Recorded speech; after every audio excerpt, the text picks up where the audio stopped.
अरे माँ, आज आप इतनी जल्दी काम से लौट आई? हाँ बेटा। क्यों, कोई खास बात है क्या? अरे बेटा, ज्यादा सवाल मत कर और जल्दी से जाकर तैयार हो जा। लेकिन किस लिए? ओहो मेरी सीधी सी दीदी, अरे माँ का चेहरा ही बता रहा है कि उन्हें आपके लिए कोई मिल गया है। क्यों, है ना माँ? हाँ हाँ, बड़े ही अमीर घराने के इज्जतदार लोग हैं। सुना है शहर में बहुत बड़ा काम है उनका। लेकिन माँ, अगर वो इतने ही अमीर हैं, तो वो हमारे जैसे गरीब घर से रिश्ता क्यों जोड़ रहे हैं? पता नहीं, ये बात तो मैं भी सोच रही थी। लेकिन उनकी जो भी मानसिकता हो, ये तो हमें उनसे मिलकर ही पता चलेगा। अब तो ज्यादा सवाल मत कर और जल्दी से तैयार हो जा। आओ दीदी, मैं आपको तैयार करूंगी। दिया ने नूरी को सजा दिया। आए हाय, किसी की नजर न लगे मेरी हजारों में से एक दीदी को। रिश्ते वाले तो मुखड़ा देखकर ही रिश्ता पक्का कर जाएंगे। अब बस भी कर। कुछ देर बाद लड़के वाले नूरी को देखने आ गए। मोहन को नूरी देखते ही पसंद आ गई और दोनों परिवारों में बातें होने लगी।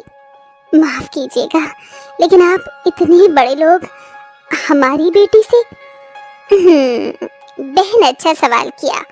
दरअसल आपकी बेटी के होने वाले ससुर जी का मानना है कि बेटी हमेशा गरीब घर से लानी चाहिए। गरीब घरों की बेटियां संस्कारी होती हैं और साथ ही वो बड़ों का सम्मान भी करना जानती हैं। उनका कहना है कि वो लड़कियां हर परिस्थिति को समझकर गुजारा कर लेती हैं। तो बस इसीलिए हमने ये फैसला लिया। अब तो आपके मन में कोई सवाल नहीं है ना? नहीं जी, आप लोग तो भगवान समान हो। मेरे मन में सारे सवाल आपके एक जवाब से हल हो गए। लेकिन एक बात थी जो मुझे आपको बतानी थी। मैं चाहती हूँ कि हमारे बीच कुछ भी राज न रहे। मैं अपनी बेटी को कोई खास दहेज नहीं दे पाऊंगी। अरे, हमें दहेज चाहिए भी नहीं। आप अपनी बेटी दे रही हैं, ये क्या कम है? दहेज की चिंता आप बिल्कुल मत करो।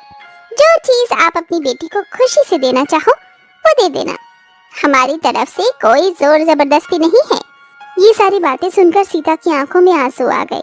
तो क्या हम लोग रिश्ता पक्का समझें? बिल्कुल बिल्कुल, मुझे खुशी होगी अगर मेरी बेटी आप जैसे परिवार की बहू बनेगी। दोनों परिवारों में शादी पक्की हो गई और देखते ही देखते शादी का दिन भी आ गया।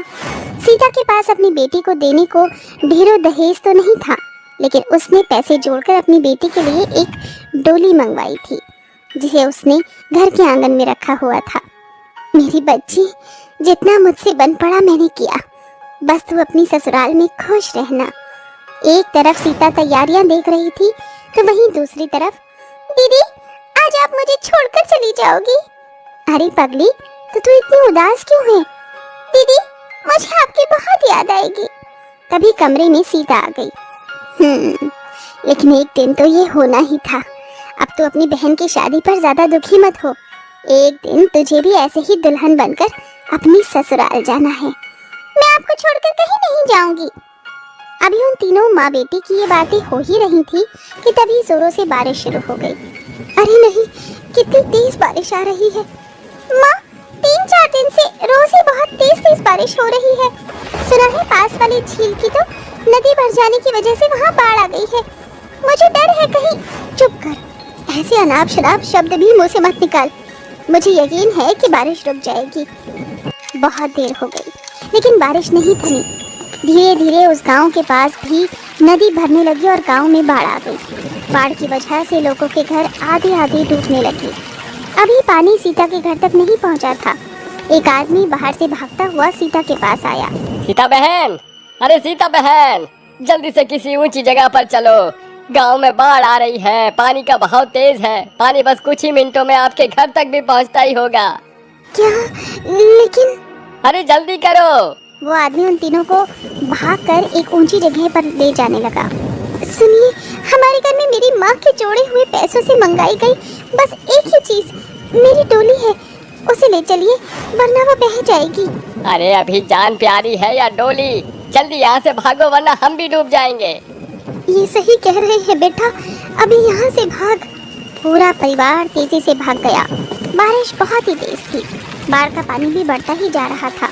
वो लोग जल्दी से जाकर गांव के किनारे बने ऊंचे पहाड़ पर जाकर चढ़ गए। कुछ ही देर में पूरा गांव पानी में डूब गया। और सब तहस नहस हो गया। हाँ हाँ, सब खत्म हो गया माँ। मेरी बच्ची, अब मैं तुझे कैसे विदा करूंगी? माँ, आपकी मेहनत से कमाई हुई वो डोली भी बाढ़ में बह गई। अब हम क्या करेंगे? तीनों माँ बेटियां रोने लगी कि तभी उन्हें कुछ आवाज सुनाई दी। ये कैसी आवाज थी? उन तीनों ने जैसे ही नजर उठाकर देखा तो वहाँ पर एक हेलीकॉप्टर था जिसमें मोहन और उसकी माँ बैठे हुए थे। सासू माँ, हम अपनी दुल्हन को ले जाने आए हैं। जैसे ही हमें पता चला कि यहाँ बाढ़ आ गई है तो हम आपको लेने यहीं चले आए। ये सब देखकर सीता की आंखें भर आईं। गरीब माँ की बेटी की डोली डूब गई थी तो क्या उसकी बेटी हेलीकॉप्टर से विदा होने वाली थी। वो तीनों माँ बेटी हेलीकॉप्टर में बैठ गई। शहर जाकर नूरी की शादी सभी रस्मों के साथ संपन्न हुई। सदा सुखी रहना। सीता ने अपनी बेटी को आशीर्वाद दिया। समधन जी, जब तक आपके गांव से बाढ़ का पानी नहीं उतर जाता तब तक आप बेफिक्र होकर यहीं रहना। आपका बहुत बहुत शुक्रिया। इसमें शुक्रिया कैसा? सीता बहुत खुश थी। उसकी बेटी गरीबी से निकलकर महलों की रानी बन चुकी थी और अब सब कुछ ठीक हो चुका था।